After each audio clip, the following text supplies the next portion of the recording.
Wa an Ummi Salamah, daripada Ummi Salamah. Siapa dia Ummi Salamah? Isteri Nabi sallallahu alaihi wasallam, Hindun binti Umayyah, iaitu isteri Nabi sallallahu alaihi wasallam, Hindun binti Umayyah bin Al-Mughirah daripada Bani Makhzum. Dia ni Ummu Salamah ni adalah orang mana? Orang Mekah. Dia orang Mekah. Dia telah hijrah bersama dengan Nabi sallallahu alaihi wasallam, ikut Nabi. Maksudnya kemudianlah, bukan sehari sama dengan Nabi, mengikuti suami dia iaitu Abu Salamah. Dia orang adalah family yang pertama yang hijrah, satu family. Suami dia pergi dulu, kaum dia halang dia. Dia nak pergi juga, lama-lama dia kesian, dia nak lepas dia nak tahan anak dia. Berebut dia dengan mereka, dengan dia anak dia, sehingga supaya riwayat dia tercabut bau anak dia, anak kecil dia. Dan akhirnya dia dapat berhijrah juga. Dia telah berhijrah. Dia Ummu Salamah ni orang daripada Bani Makhzum. Dia sepupu dengan Khalid Al-Walid. Sepupu dengan Khalid Al-Walid. Dia wanita-wanita awal yang berhijrah. Dia bukan sahaja berhijrah ke Madinah.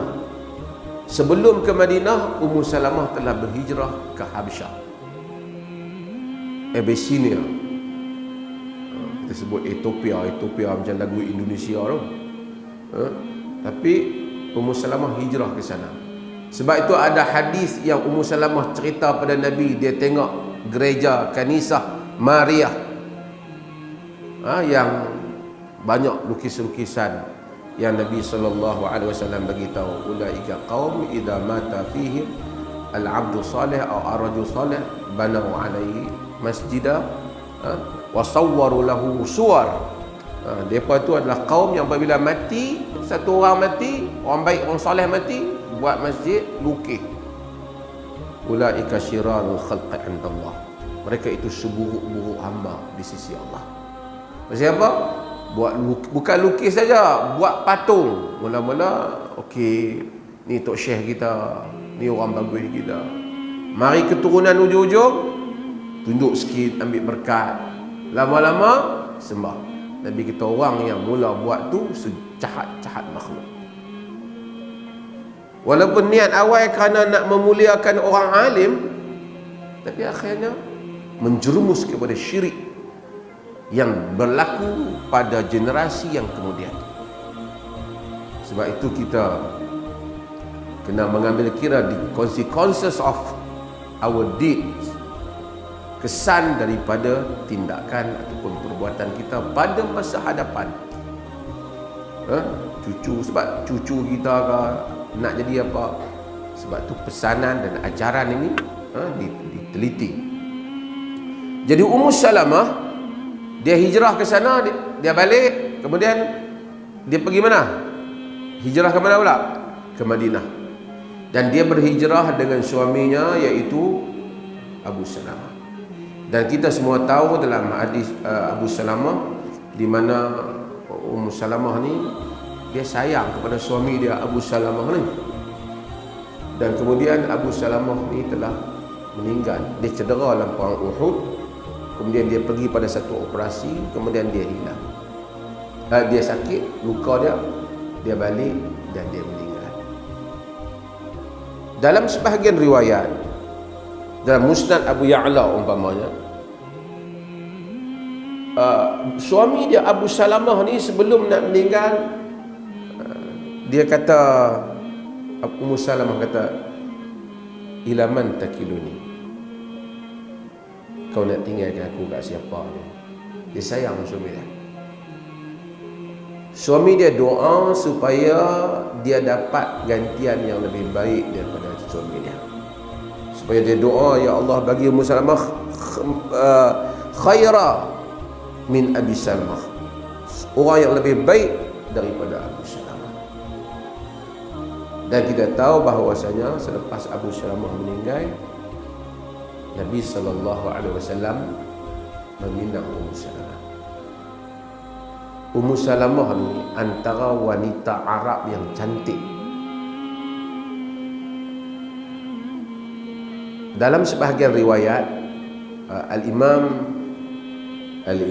Al-Zahabi rahimahullah sebut di dalam Syiar A'lamun Nubala, tapi riwayat ni dhaif disebabkan kerana ada Al-Waqidi. Al-Waqidi ni kita terima juga cerita-cerita dia sebab dia muarikh, dia historian, dia ahli sejarah banyak. Kalau tak tolak dia totally, banyak benda yang kita tak boleh nak ambil tentang nama-nama tempat, pasal dia collect lots of information tentang sejarah. Tapi problem dia adalah matruk. Kadang-kadang dia mengada-ngada, ataupun dia ada influence macam nak syiah sikit dia ni.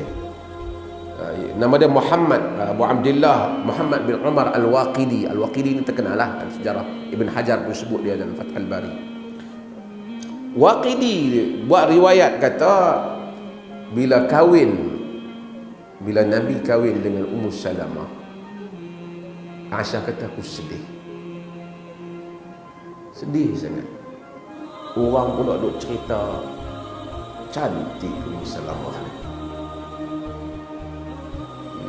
Orang perempuan lah, orang perempuan sini okey lah. Dia biasa, orang perempuan mana sama lah. Tapi ini cerita lah, cerita ni tak boleh pegang. Tapi Waqidi kata Aisyah, aku gagah juga tengok lah. Aku tengok cantik lah, tapi apa yang orang cerita tentang aku lebih cantik. Kemudian aku bagi tahu Hafsah, pasal Aisyah baik dengan Hafsah, madu dia juga. Hafsah tengok, Hafsah kata bukan cantik, kata dia cantik sungguh. Maksudnya Hafsah tak setuju, dia cantik, kau cemburu, dia cantik tau. Tapi oleh kerana Waqidi riwayatkan benda tu macam persaingan yang sengit. Kadang-kadang cerita-cerita ni macam Aisyah dengan Ummu Salamah, Syiah selalu gambarkan pertarungan Aisyah dengan Ummu Salamah. Tidaklah seperti itu. Cemburu ni biasalah, dia adalah cemburu, tapi banyak juga pujian Aisyah pada Ummu Salamah. Kerana masing-masing ni kawan ni pun cantik, kawan ni cantik. Juwairiyah juga isteri Nabi cantik. Orang kata pasal kahwin dengan isteri yang cantik. Cantik ni ada cantik duduk di mata kita, tidak duduk di mata orang. Betul? Orang tanya, dia kata isteriku paling cantik, wanita paling cantik di dunia. Kita kena akur untuk pihak dia lah. Tak apalah. Kita mungkin tengok tak cantik, kita tengok dia tak cantik, dia tak siap. Okey. Cantik tak apa, mata dia bukan mata kita. Yang nak duduk dengan wanita tu, dia apa yang kita duduk kalut. Dan cantik ni macam saya kata, dia benda subjektif. Setengah orang tengok orang Afrika tak cantik. Ada orang Afrika yang betul-betul hitam tu, tuan-tuan. Tuan-tuan tak pernah tengok tak? Hitam suruh, hitam kat dekat dengan mikrofon ni pun ada. Betul? Tapi orang tengok cantik, banyak juga mereka menang ratu-ratu cantik dalam dunia ni. Ada orang tengok tak cantik, tapi ada orang yang memang semua mata tengok cantik.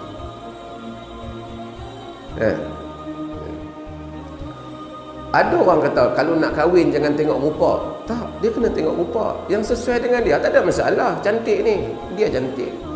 Kau tengok, tak tengok rupa. Lelaki perempuan kahwin tak mau tengok rupa, lelaki kahwin tak mau tengok rupa, lama-lama jemu lah. Apalah aku pergi kahwin nak tengok, mungkin orang lain tengok okey, kita tengok semua perut. Sebab tu dia suruh tengok. Nabi suruh bila nak kahwin pergi, idhab wanzur ilaiha, pergi dan tengok cantik di mata kita. Kadang-kadang orang ni dia kononnya nak terlalu beragama, dia pergi pada satu falsafah yang salah. Lelaki dia memilih yang cantik, wanita juga memilih yang cantik, walaupun wanita sering juga dipengaruhi oleh benda-benda yang lain lah. Nama, ketokohan, duit banyak, itu mempengaruhi wanita. Tetapi Nabi SAW, isteri-isteri baginda cantik-cantik. Itu adalah fact. Mungkin orang tak berapa sebut tentang cantik, tentang Saudah binti Zam'ah. Dia agak gemuk, tapi tidaklah kata dia tak cantik. Tak ada orang kata dia tak cantik. Ummu Salamah cantik. Kita tahu hadis Ummu Salamah, apabila Abu Salamah meninggal, dia semua kita hafal hadis ini. Kemudian dia diingat Nabi SAW kata, "Ma min muslim tusibuhu musibah wa yaqul ma amara Allah inna lillahi wa inna ilaihi raji'un." Tidak ada satu orang muslim yang ditimpa musibah, dia kata macam mana Allah bersuruh, "Inna lillahi wa inna ilaihi raji'un, Allah ma'jurni fi musibati wa akhlif li khairan minha." Ya Allah, bagilah musibah, bagilah pahala atas musibah yang menimpa aku, dan gantikan untuk aku apa yang lebih baik daripadanya. Nabi kata, "Illa akhlafallahu lahu khairan minha." Melainkan Allah akan ganti yang lebih baik. Tapi kita tu, masa kena musibah tu, masa perasaan gundah gulana itu, kita sebut yang ini. Allah ganti. Ummu Salamah bila meninggal, Ummu Salamah kata, dia fikir, ayyu muslimin khairun min Abi Salamah. Siapa orang Islam yang lebih baik pada Abu Salamah? Tak ada. Sebagai riwayat kata dia, Abu Salamah, tapi tak berapa kuat. Dia kata Abu Salamah kata, Ummu Salamah bimbang, kalau kahwin sagi depa bincang, kalau kahwin di syurga besok tak jumpa dah. Tuan-tuan, kalau satu orang wanita dia banyak isteri, banyak suami, ada 2-3 suami dia, kemudian dia mati besok, di syurga kalau masuk, suami mana bersama dengan dia?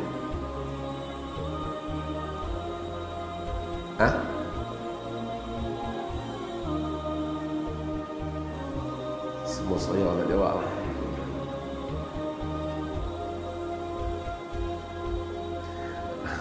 Di kalangan para ulama, mereka bahas benda ni. Setengah kata suami yang terakhir, kerana ada beberapa riwayat agak kuat lah tentang suami yang terakhir. Ada yang kata suami yang paling baik akhlaknya. Ada riwayat tapi dia dhaif. Ada yang kata dia boleh pilih.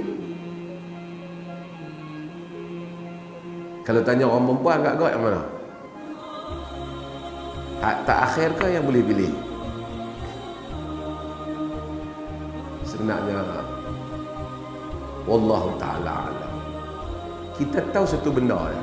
Walaupun ulama-ulama bahas, tapi saya setuju apa yang Syekh Abdul Aziz Abdullah bin Baz sebut. Benda ni tak tahu, urusan ghaib Allah Ta'ala. Yang kita tahu syurga ni, apa yang suatu orang tu nak, dia dapat. Kalau dia nak dengan suami dia yang terbaik untuk dia, mungkin dia kahwin yang nombor last tu, yang last tu tak sebaik yang sebelum itu.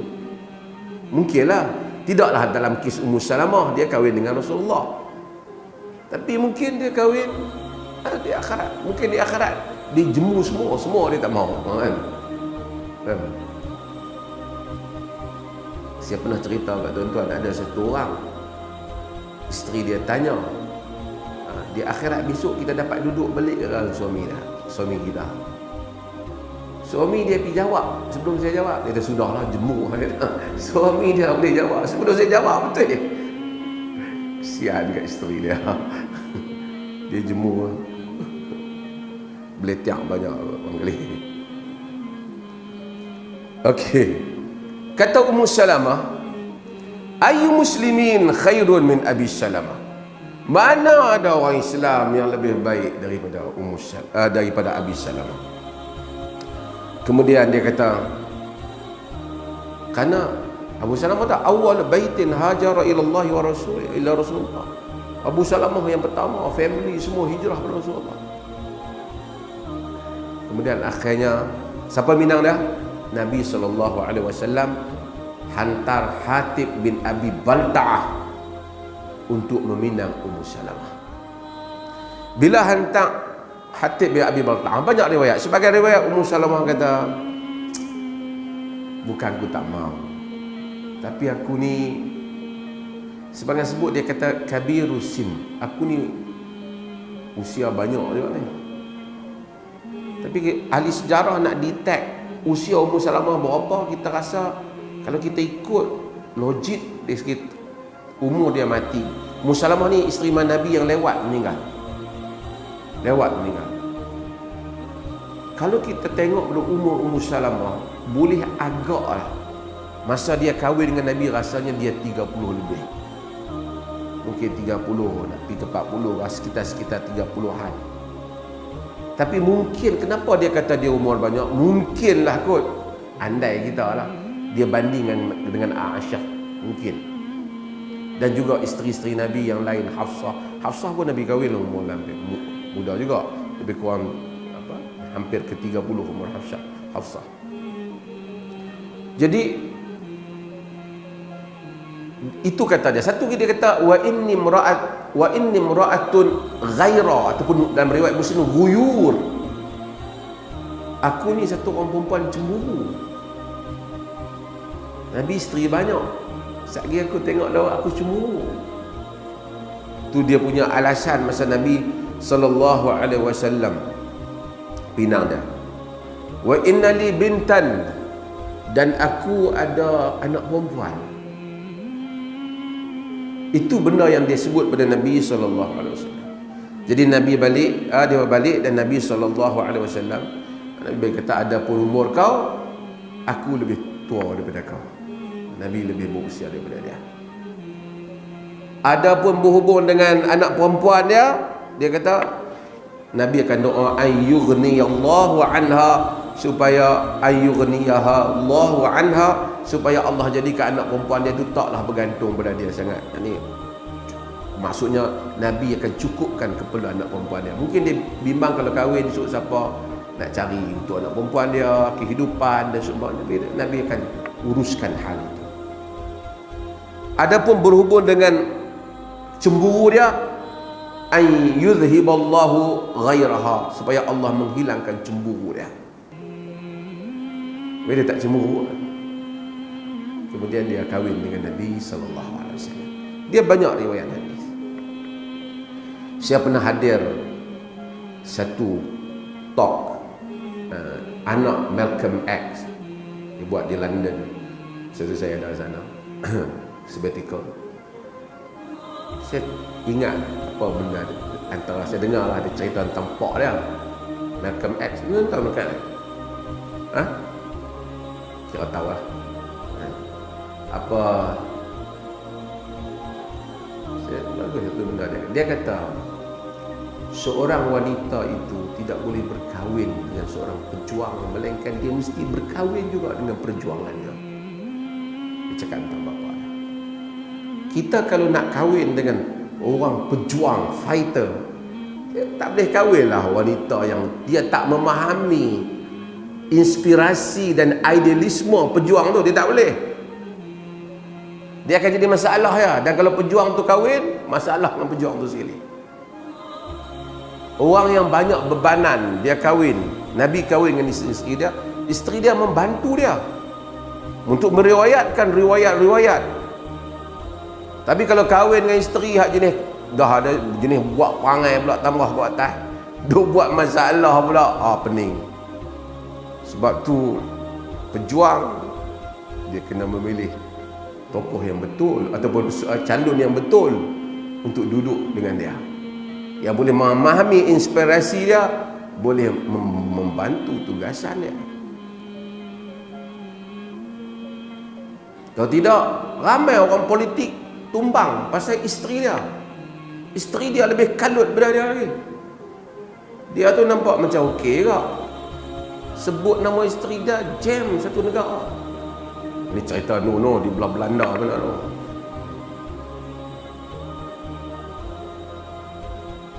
Sebab itu Nabi SAW, isteri-isteri baginda telah membantu dalam hal ini.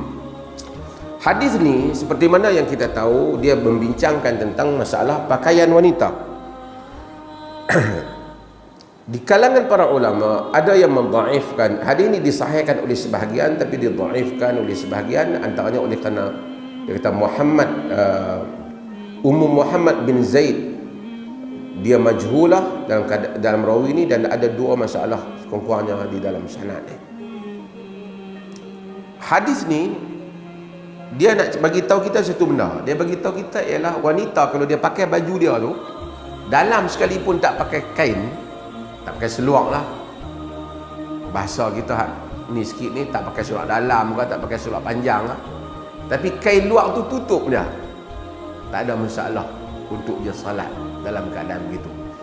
Kalau orang perempuan pakai jubah, yang jubah dia tu dalam tak pakai apa, pakai jubah lah, tak apa, selagi mana tidak zahir apa-apa auratnya. Cuma hadis ni macam dia sebut tentang masalah menutup kaki dia. Di atas hadis ni, majoriti para ulama telah menyatakan bahawasanya kaki wajib ditutup dalam solat. Namun ia berbeza dengan pendapat dalam mazhab Hanafi yang menyatakan kaki wanita tidak wajib. Kaki ini maksud qadam dan kaki ini, bukan betis kaki ini. Pendapat ini disokong juga oleh Ibn Taymiyah rahimahullah. Ibn Taymiyah atas dasar menyatakan nak tutup kaki sukar bagi wanita. Jadi wanita sembahyang tak tutup kaki tak apa, di sisi Hanafi dan di sisi Ibn Taymiyah rahimahullah. Tapi dia kata ini di dalam solat. Ibn Taymiyah luar solat kena tutup juga. Sebahagian para ulama bincangkan pandangan Ibn Taymiyah, kata mereka kalau di dalam solat itu sukar menyebabkan Ibn Taymiyah tak berpendapat wajib tutup, luar solat lebih sukar kata mereka. Kerana zaman tu bukan ada stokin macam kita, zaman tu bukan senang, baju nak labur, bukan, itu lebih sukar. Maka mereka melihat keringanan ini. Namun begitu saya sebut tadi bahawasanya ini adalah pandangan di dalam mazhab Abu Hanifah dan Ibn Taymiyah.